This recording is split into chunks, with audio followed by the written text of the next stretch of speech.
Bismillahirrahmanirrahim. Assalamualaikum warahmatullahi wabarakatuh. Alhamdulillahi rabbil alamin. Wassalatu wassalamu ala asyrafil anbiya'i wal mursalin. Muhammadinil amin. Imamil muttaqina wa qaidil mujahidin. Wa ala alihi wa ashabihi. Wa man da'a bidakwatihi wa sara ala nahjihi ila yaumiddin. Amma ba'd.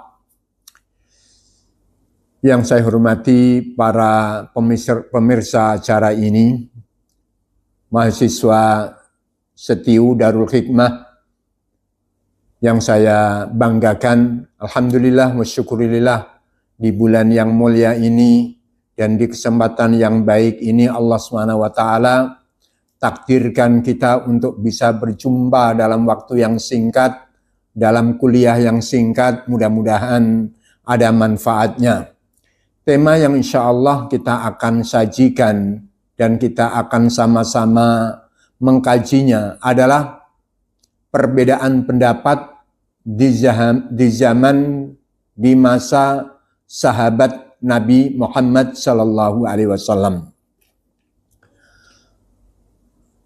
Yang saya hormati para peserta dan jamaah seluruhnya, perbedaan pendapat dan menyikapinya ini sangat amat penting untuk kesatuan umat. Karena persatuan dan persaudaraan dalam Islam adalah merupakan satu keniscayaan. Perkembangan Islam, tersebar luasnya agama kita, agama Islam yang kita cintai ini, itu faktor utamanya setelah iman kepada Allah dan Rasul-Nya. Setelah yakin akan konsep kehidupannya yaitu Al-Quran dan Sunnah, ini adalah karena persaudaraan yang kuat, persatuan yang kuat. Dengan inilah umat Islam menjadi kuat.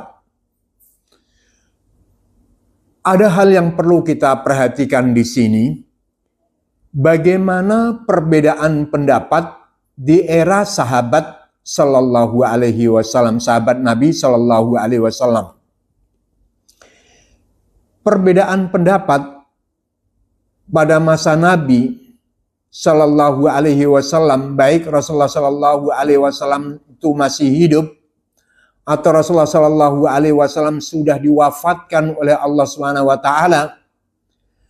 Kalau perbedaan ini berkaitan masalah akidah, masalah ideologi, tidak ada.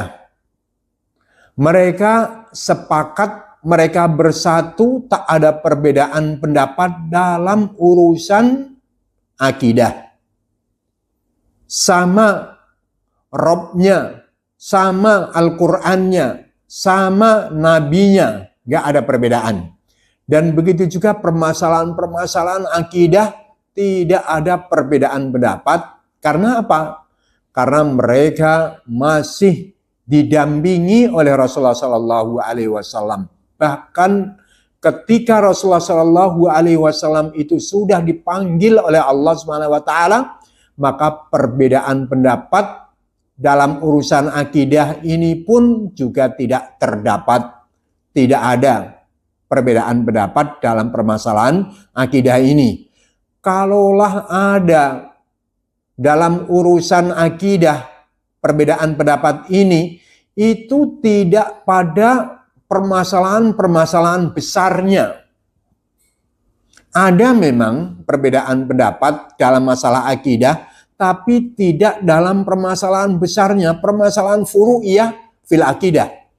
Karena ibadah, karena akidah, itu di samping ada permasalahan yang usul, permasalahan yang prinsip, itu pun juga ada permasalahan yang sifatnya itu furu, cabang. Ini ada. Nah, ini pernah memang terjadi perbedaan pendapat dalam permasalahan akidah, tapi dalam urusan cabang-cabangnya saja. Misalnya seperti apa yang disebutkan oleh Imam Syekhul Islam Al-Imam Ibnu Taimiyah, itu ada perbedaan antar para sahabat dalam urusan ini. Yaitu adalah apakah Rasulullah Shallallahu Alaihi Wasallam itu pernah melihat Allah Subhanahu Wa Taala ataukah tidak? Sebagian sahabat ada yang berpendapat Rasulullah Shallallahu Alaihi Wasallam pernah melihat Allah. Sebagian sahabat mengatakan Rasulullah Shallallahu Alaihi Wasallam tidak pernah melihat Allah. Rasulullah melihatnya Allah itu adalah di dalam hati, tidak dengan mata telanjang. Ini yang terjadi. Nah, kalaulah perbedaan pendapat ini terjadi dalam urusan ini, maka hal ini tidak merupakan hal yang prinsip. Permasalahan yang sifatnya itu cabang, tidak memengaruhi akan keabsahan akidah, tidak apa-apa. Karena ini cabang. Kalaulah misalnya melihat di dalam hati, ini pun juga enggak berbenturan ketika ada yang mengatakan melihat secara mata, tapi masih meyakini sama-sama Allah Subhanahu wa Ta'ala adalah Esa, Allah Subhanahu wa Ta'ala adalah tunggal, yaitu Allah Subhanahu wa Ta'ala semata, beda dengan agama yang lain yang beranggapan Rob tidak Allah. Kalaulah Rob itu Allah, maka ada yang menyekutuinya, yaitu Tuhan Bapa, Tuhan Anak, Tuhan Ruhul Kudus. Nggak seperti itu yang terjadi dalam Islam. Saudara-saudaraku yang dirahmati Allah SWT, ini dalam permasalahan urusan akidah.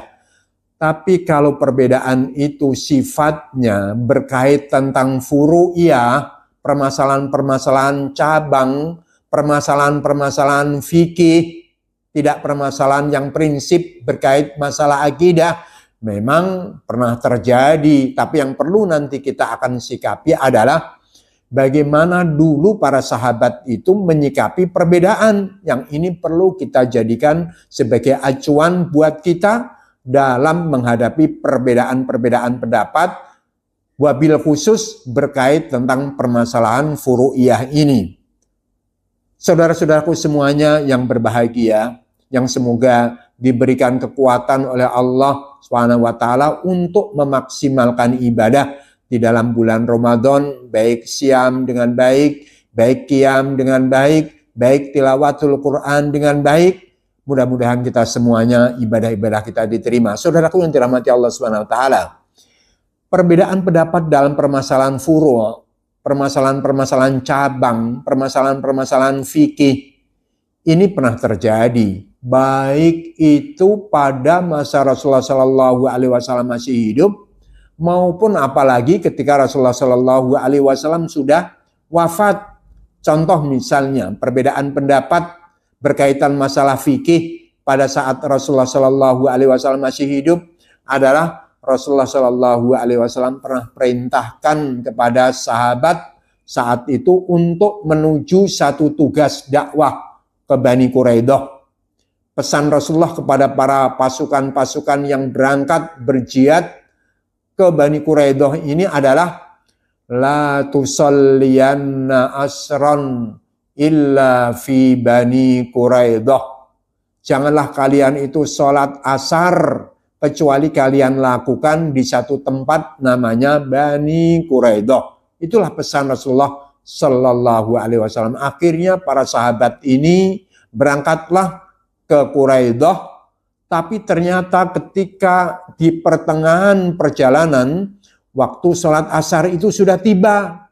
Kemudian yang sebagian dari sahabat sholat di tempat di mana mereka itu dalam perjalanannya menuju ke Bani Quraidah, tapi yang sebagian lain tidak, yaitu mereka tetap mengikuti Rasulullah Shallallahu Alaihi Wasallam untuk sholat di Bani Quraidah sesuai dengan pesan Rasulullah Shallallahu Alaihi Wasallam. Di sini terjadilah perbedaan pendapat. Sebagian sholat di tengah perjalanan, sebagian sholat di satu tempat namanya Bani Quraidah.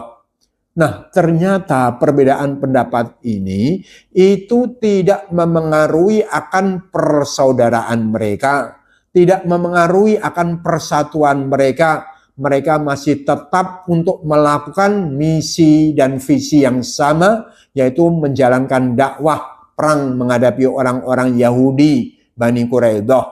Inilah yang perlu kita simak. Nah, kemudian ternyata setelah usai tugas perang ini dan peperangan dimenangkan di pihak umat Islam, akhirnya sahabat tadi mengadukan permasalahan ini ke Rasulullah Shallallahu Alaihi Wasallam. Rasulullah tidak mencela salah satunya, bahkan Rasulullah mengatakan kepada mereka yang sholat di tengah perjalanan, kalian dapat 2 pahala. Kalian yang sholat di Bani Quraidah mengikuti pesan saya, kalian dapat pahala 1. Karena Rasulullah pesannya tadi itu ada makna yang tersirat, bukan yang tersurat. Yaitu Rasulullah menginginkan agar sahabat ini jalannya cepat, tidak lambat-lambat dalam berjalan. Sehingga ketika di Bani Quraidah itu baru masuk sholat asar. Ini yang diinginkan oleh Rasulullah Shallallahu Alaihi Wasallam. Tapi ternyata dalam perjalanan nggak seperti itu. Saya yakin Rasulullah tidak ada niatan untuk melawan ayat Al-Quran, di mana Al-Quran berfirman, Innas salata kanat alal mu'minina kitaban mauquta. Sesungguhnya salat itu waktunya sudah ditetapkan oleh Allah Subhanahu wa taala. Jadi nggak mungkin Rasulullah menyelisih ayat ini, dan sebagian sahabat paham akan ayat ini, akhirnya salatlah di tengah perjalanan. Yang satu lagi mengikuti dohir dari pesan Rasulullah Shallallahu Alaihi Wasallam. Saudaraku yang dirahmati Allah Subhanahu Wa Taala, ini saat Rasulullah itu masih hidup. Nah, kemudian ketika Rasulullah Shallallahu Alaihi Wasallam diwafatkan oleh Allah Subhanahu Wa Taala, maka perbedaan ini semakin banyak lagi. Karena dulu terjadi perbedaan pendapat itu kan karena mereka saat Rasulullah masih hidup itu kan mereka berjauhan dengan Rasulullah. Kalau mereka itu berdekatan dengan Rasulullah, ya nggak akan mungkin terjadi perbedaan. Langsung mereka tanya kepada Rasulullah. Karena itulah mereka akhirnya ijtihad.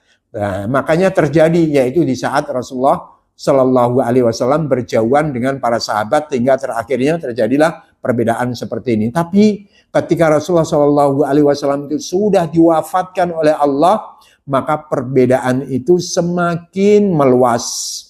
Tetapi sekali lagi, ini perbedaan dalam pendapat saja, tapi indahnya mereka itu tetap saling menghargai pendapat orang lain.